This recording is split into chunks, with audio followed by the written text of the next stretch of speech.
দিয়েছেন, এই হাত দ্বারা লেখার শক্তি দিয়েছেন। আমার আপনার হাতের লেখা দ্বারা আমি কোনো অন্যায় কাগজের মধ্যে লিখতে পারবো না। দুর্নীতির পক্ষে আমি লেখালেখি করতে, ওরে ভাই একটু কথা বলেন না, দুর্নীতির পক্ষে আমি কি করতে পারবো না? লেখালেখি করতে পারবো না।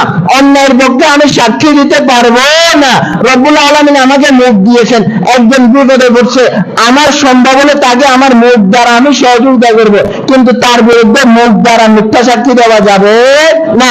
যদি মুখ দ্বারা মিথ্যা সাক্ষী দিই, তাহলে আমার আপনার মুখের যে আমানতের কথা ছিল, আমি আর আপনি আমানতের খেয়ানত করলাম। আমি আর আপনি কি করলাম? আমানতের খেয়ানত করলাম। আমার আপনার হাতের শক্তি আছে, আমি লেখালেখি করতে পারি, আমি বড় পদের ব্যক্তিত্ব, এবং আমি যদি সেখানে যদি আমার হাতের কলম দ্বারা যদি অবৈধ কোনো কাজ কারবার করি, অন্যায় কোনো চুক্তিনামা করি, তাহলে আমি আমার হাতের আমানতের খেয়ানত করলাম। আল্লাহুম্মা বারিক আলা মুহাম্মাদ ওয়া আলা আলি মুহাম্মাদ কামা বারাকতা আলা ইব্রাহিম ওয়া আলা আলি ইব্রাহিম ইন্নাকা হামিদুম মাজিদ। আলহামদুলিল্লাহ, মহান রব্বুল আলামিনের দরবারে অসংখ্য অগণিত শুকর, যে মহান রব্বুল আলামিন আজকে শুক্রবার জুমার নামাজ আদায় করার জন্য আমাকে আর আপনাকে মসজিদে আসার বসার কিছু কথা শোনার তৌফিক জন্য রব্বুল আলামিন বসার তৌফিক দিয়েছে। এই জন্য একবার কালিমাতুশ শুকর আদায় করি আলহামদুলিল্লাহ। দরুদ ও সালাম জনাব হযরত মুহাম্মদ সাল্লাল্লাহু আলাইহি ওয়াসাল্লামের উপর। যে আয়াতখানা তেলাওয়াত করছি সূরাতুল আহজাব, এই সূরার মধ্যে আয়াতের সংখ্যা হচ্ছে 73টি, রুকুর সংখ্যা হচ্ছে 9টি। এই সূরাটা অবতীর্ণ হয়েছে মদিনাতে। যে আয়াতখানা আমি তেলাওয়াত করছি সূরা আহজাবের 72 নং আয়াত আপনাদের মাঝে তেলাওয়াত করছি। আল্লাহ তাআলা যদি তৌফিক দেন, নির্ধারিত সময়ের মধ্যে আমরা আলোচনা শেষ করার চেষ্টা করব। ওয়া মা তাওফীক ইল্লা বিল্লাহ, সবাই বলি আমিন। যে আয়াতখানা তেলাওয়াত করছি, সর্বপ্রথম এই আয়াতের অর্থ কি, রব্বুল আলামিন এই আয়াতের মধ্যে কি বলছেন, আমরা এটা একটু বোঝার চেষ্টা করব। এরপরে আমরা আয়াতের মাতাহাতে সংক্ষিপ্ত আকারে কিছু আলোচনা করব ইনশাআল্লাহ। আল্লাহ তাআলা বলেন, ইন্না আরাদনাল আমানাতা আলাস সামাওয়াতি ওয়াল আরদি ওয়াল জিবালি ফাআবাইনা আন ইয়াহমিলনাহা ওয়া আশফাকনা মিনহা ওয়া হামালাহাল ইনসান। আল্লাহ তাআলা আমানতের যে ভার, ইন্না আরাদনাল আমানাতা আলাস সামাওয়াতি ওয়াল আরদি ওয়াল জিবাল, এই আমানতটা রব্বুল আলামিন সর্বপ্রথম আসমানকে বহন করার জন্য বলছেন। আমানত, আমানত কি, আমানত কি হতে পারে, আমানতের শাব্দিক পারিভাষিক ব্যাপকতা কি, আমরা এটা বলবো ইনশাআল্লাহ। সর্বপ্রথম রব্বুল আলামিন এই আমানতটা, আমানতের ভারটা আসমানকে গ্রহণ করার জন্য বলছেন। আসমান এই আমানতের ভার গ্রহণ করার জন্য রাজি নেই। এরপর আল্লাহ তাআলা ওয়াল আরদি ওয়াল জিবাল, জমিনকে, পাহাড়কে এই আমানতের দায়িত্ব নেওয়ার জন্য, আমানতকে গ্রহণ করার জন্য রব্বুল আলামিন তাদেরকে যখন বলছেন, তারাও এই আমানতের ভার গ্রহণ করতে রাজি নেই। কিন্তু এরপরে ফাআবাইনা আন ইয়াহমিলনাহা ওয়া আশফাকনা মিনহা ওয়া হামালাহাল ইনসান, পাহাড়, জমিন, পর্বত এই আমানতের ভার গ্রহণ করে না, তারা ভয় পায়। কিন্তু মানুষ, ওয়া আশফাকনা মিনহা ওয়া হামালাহাল ইনসান, আমরা যারা বনি আদম, আমরা যারা মানুষ, আমরা এই আমানতের কঠিন দায়িত্বটা আমরা গ্রহণ করছি। সুবহানাল্লাহ বলবেন না? এমন একটা ভারী দায়িত্ব আমানত। এই আমানতের দায়িত্বটা দেখেন, জমিন এত বড়, পাহাড় এত বড়, আসমান এত বড়, যদি আসমান যদি সেকেন্ডের জন্য, এক মুহূর্তের জন্য আসমানের বারটা যদি জমিনে ফেলায়, তাহলে জমিন সেকেন্ডের মধ্যে লন্ডভন্ড হয়ে যাবে, জমিনের কোনো কি থাকবে না, অস্তিত্ব থাকবে না। রব্বুল আলামিন কিয়ামতের বিভীষিকাময় আযাব কেমন হবে এই প্রসঙ্গে রব্বুল আলামিন বলে ইযা যুলজিলাতিল আরদু যুলজালাহা ওয়া আখরাজাতিল আরদু আসকালাহা ওয়া ক্বালাল ইনসানু মা লাহা। এই ভূমিকম্প কেমন হবে বলতেছিলাম, এই আসমান এত বড় এত শক্তিশালী, পাহাড় এত বড় এত শক্তিশালী হওয়া সত্ত্বেও আমানতের ভার আমানতের দায়িত্ব গ্রহণ করতে রাজি নেই। কিন্তু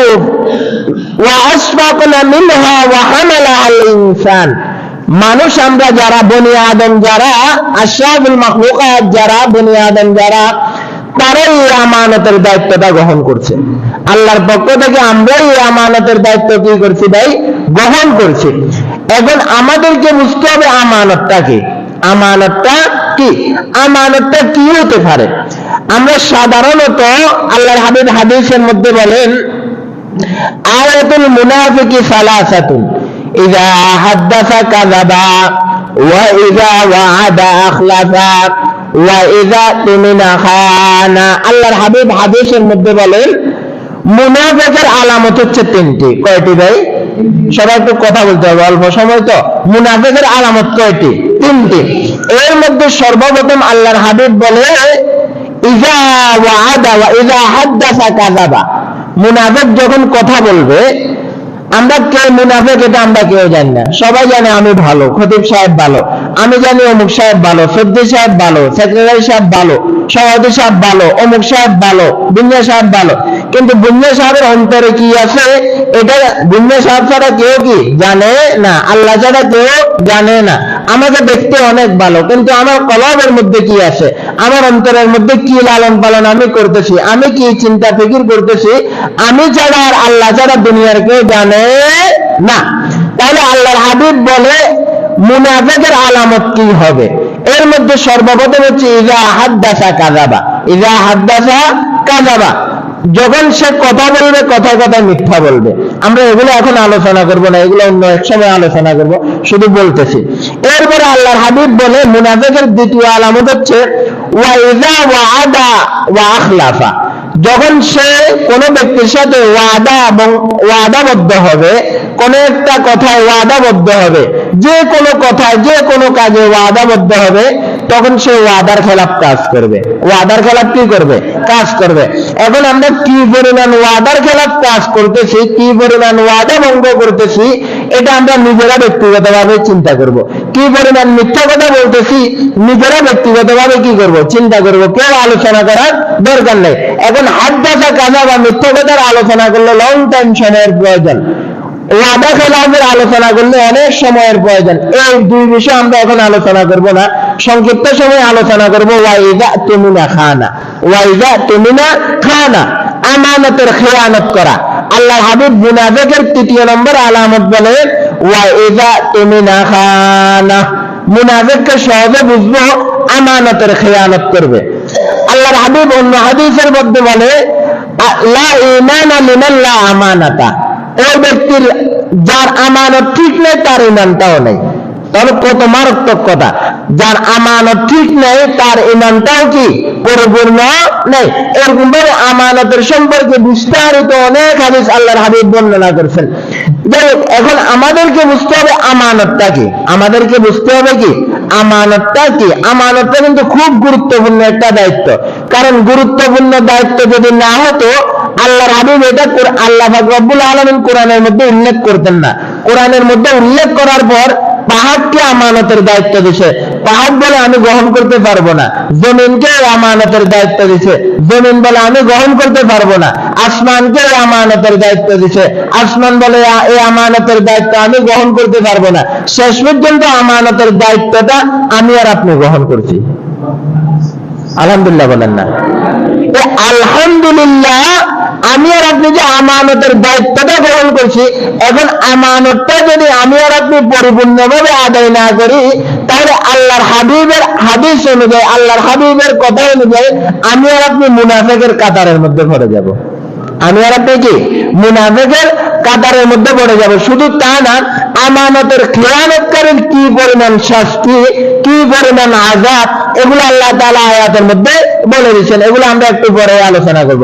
এখন আমাদেরকে বুঝতে হবে আমানতটা কি, আমানতটা কি কি। এখন আমরা সহজভাবে আমরা যারা বুঝি, আমানত মানে একে অন্যের কাছে টাকা দিছে, একে অন্যের কাছে কি দিছে, টাকা পয়সা দিছে, তাহলে সে তার কথা অনুযায়ী টাকাগুলা তার সঠিক সময় দেয় নাই, তাহলে সে আমানতের খেয়ানত করছে।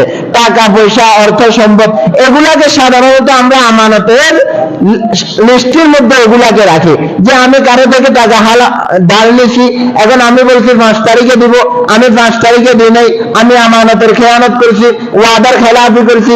আমার কাছে কেউ 500 টাকা দিল, বলছে এগুলো আপনার কাছে আমানত, আমি 500 টাকা ভাঙ্গা দিয়েছি, ভাঙ্গানোর পর এগুলো আমি 100 টাকা করে ফেললাম, এটাও আমানতের কি হতে পারে, খেয়ানত হতে পারে। তাহলে আমাদের আমানতের খেয়ানতটা আমরা এগুলোর মধ্যে সীমাবদ্ধ রাখি, কিন্তু না, আমানতটা ব্যাপক। আমানতটা কি ভাই, ব্যাপক। সবাই একটু কথা বলেন নাকি, আমানতটা খুব ব্যাপক, বড় আকারে আমানত। আমার আপনার পুরা জীবনটাই হচ্ছে আমানত, আমার আপনার পুরা জীবনটাই হচ্ছে কি, আমানত। আমার আপনার পুরা জীবনটা, আমি আর আপনি যখন মায়ের গর্ভ থেকে দুনিয়ার জমিনে আসছি, তখন থেকে নিয়ে মৃত্যু পর্যন্ত আমার আপনার পুরা জীবনটা রব্বুল আলামিনের হাতের মধ্যে, রব্বুল আলামিনের দরবারে, আল্লাহ পাকের সামনে আমার আপনার পুরা হায়াতটা হচ্ছে আমানত। সুবহানাল্লাহ বলবেন না? এখন এই আমার আপনার পুরো হায়াতটার মধ্যে আমি যদি একজনের সাথে লেনদেন করে যদি লেনদেন সঠিক সময় আদায় না করি, তাহলে আমি আমানতের খেয়ানত করলাম, এটা একটা আমানত। আমি আর আপনি যখন দুইজনে আপসে কথাবার্তা বললাম, এই দুইজনের কথাটা যখন আমি আর আপনি তৃতীয় জন আরেকজনকে বলে দিলাম, তাহলে এটাও আমানতের খেয়ানত করলাম। কথা বুঝেন নাই মনে হয়? দুইজনে কি বলতেছি, কথা বলতেছি, এখন তৃতীয় ব্যক্তি যদি আমার আপনার কথা শোনার জন্য দেওয়ালের পিছ থেকে যদি কান দিয়ে শুনে, তাহলে সেও আমানতের কি করলো, খেয়ানত করলো। তিনজনে আপসের মধ্যে কথা বলতেছি, মিটিং করতেছি, একটা বিষয় সিদ্ধান্ত করতেছি, আমরা বললাম দেন আল আমানাতু ফিল মাজালিস, আল মাজালিসু ফিল আমানা, মজলিসটা হচ্ছে আমানত। আমরা এমন একটা মজলিসের মধ্যে বসছি, বসার পরে আমরা এমন একটা বিষয় সিদ্ধান্ত করতেছি যে আমার এই সিদ্ধান্তটা আমরা তিনজন ব্যতীত আর কেউ জানতে পারবে না। কিন্তু আমি এখান থেকে যাওয়ার পর আরেকজনকে বললাম, চৌধুরী সাহেবকে বললাম, চৌধুরী সাহেব আমরা তিনজনে তো এই সিদ্ধান্ত করলাম, তবে খবরদার আমি আপনাকে এই কথা বলতেছি, এটা কিন্তু আমাদের আমানতের কথা, খবরদার আপনাকে বলতেছি, আপনি কিন্তু আর কাউকে বলবেন না। এরকম আমরা বলি না ভাই, বলি না? একটু আওয়াজ দেন না, বলি নাকি? যদি বলে থাকি, এগুলা থেকে একটু সতর্ক হতে হবে, এগুলা থেকে কি হতে হবে, সাবধানতা অবলম্বন করতে হবে। এখন দেখা যায় যে তিনজনে কথা বললাম, চতুর্থ ব্যক্তি শুনে কিভাবে, আমরা তিনজনে না বললে শয়তান কি তাকে যাই বলছে? না না, শয়তান তাকে যাইয়া বলে না, ও আমি আর আপনি এখান থেকে যাইয়া শয়তানের বোকায় পড়িয়া চতুর্থ ব্যক্তিকে বলছি আমানতের কথাটা। এখন চতুর্থ ব্যক্তি তার আর এক নিকটবর্তী ব্যক্তিকে বলে যে আমি অমুক থেকে শুনছি, তুমি তাকে বলার দরকার নেই, আমি তোমার নিকট আমানত বলছি। তাহলে বিষয়টা কি আমানত থাকলো না খেয়ানত হয়ে গেল? এবার একটু কথা বলেন, আমানত থাকলো না খেয়ানত হয়ে গেল? খেয়ানত হয়ে গেল। তাহলে আমার আপনার কথা বলাটাও কি আমানত, আমার আপনার লেনদেন করাটাও কি আমানত। এক কথায় বনি আদমের পুরা হায়াতটাই হচ্ছে রব্বুল আলামিনের নিকট আমানত। এই যে আমার আপনার হাত রব্বুল আলামিনের নিকট কি আমানত। কার নিকট আমানত ভাই? আমানত।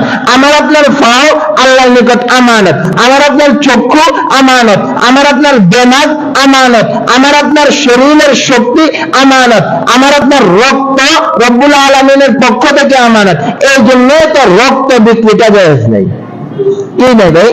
রক্ত বিক্রি, নিজের শরীরের রক্ত আমি কি রক্ত বিক্রি করতে পারবো? ও একটু কথা বলেন না, পারবো নাকি?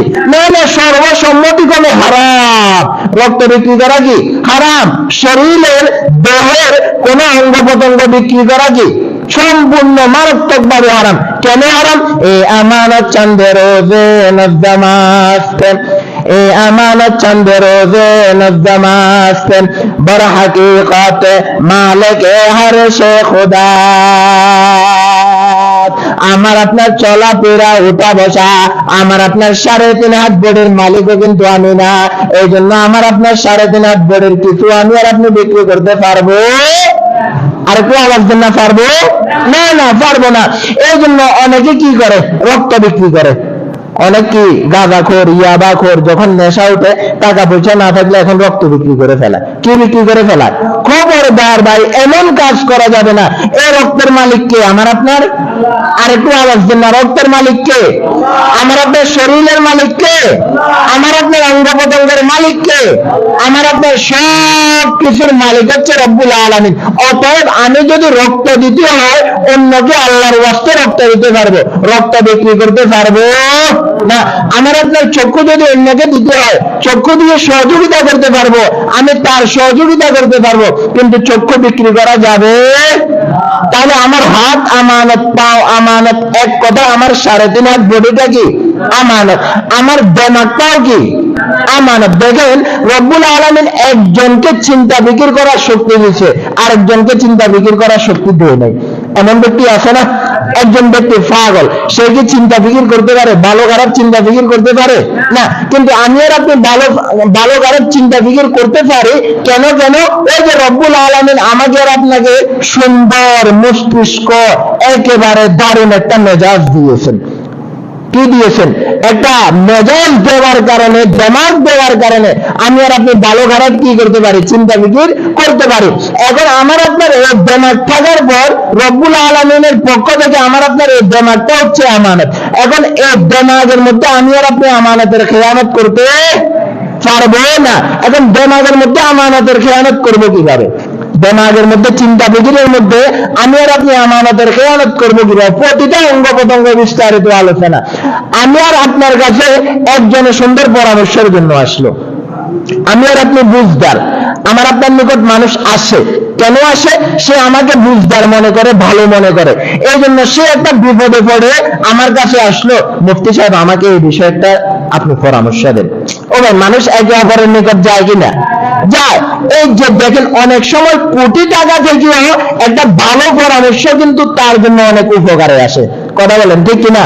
কোটি টাকার থেকেও, লাখ টাকার থেকেও ভালো একটা পরামর্শ তাকে অনেক উপরে নিয়ে যায়। এখন আপনার কাছে এক ব্যক্তি আসলো পরামর্শ নেওয়ার জন্য, একটা বিষয় সিদ্ধান্ত নেওয়ার জন্য। এখন আপনি এই বিষয়ে ভালো পরামর্শ দিতে পারেন, কিন্তু যদি আপনি ভালো পরামর্শ দেন তার উপকার হয়ে যাবে, এই কথা চিন্তা করে আপনি যদি তাকে খারাপ একটা পরামর্শ দেন, তাহলে আপনি আমানতের খেয়ানত করলেন। তাহলে কি করলাম? আমি আর আপনি আমানতের খেয়ানত করলাম। আমার যদি এই বিষয়ে পূর্ণ অভিজ্ঞতা থাকে, আমার যদি পূর্ণ জ্ঞান থাকে, তাহলে আমি তাকে সুন্দরভাবে পরামর্শ দিতে হবে। আর যদি আমার পরিপূর্ণ জ্ঞান না থাকে, তাহলে তাকে ওইটা পরামর্শ দেওয়া যাবে না। তাহলে বললাম দিমাগের আমানত। ঠিক তেমনি ভাবে আমার আপনার হাতের আমানত। রব্বুল আলামিন আমাকে আর আপনাকে হাত দ্বারা লেখার শক্তি দিয়েছেন। হাত দ্বারা কিসের শক্তি দিয়েছেন? লেখার শক্তি দিয়েছেন। এই হাত দ্বারা লেখার শক্তি দিয়েছেন।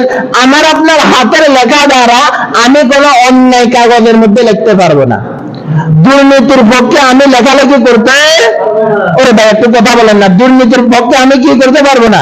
লেখালেখি করতে পারবো না। অন্যায়ের পক্ষে আমি সাক্ষী দিতে পারবো না।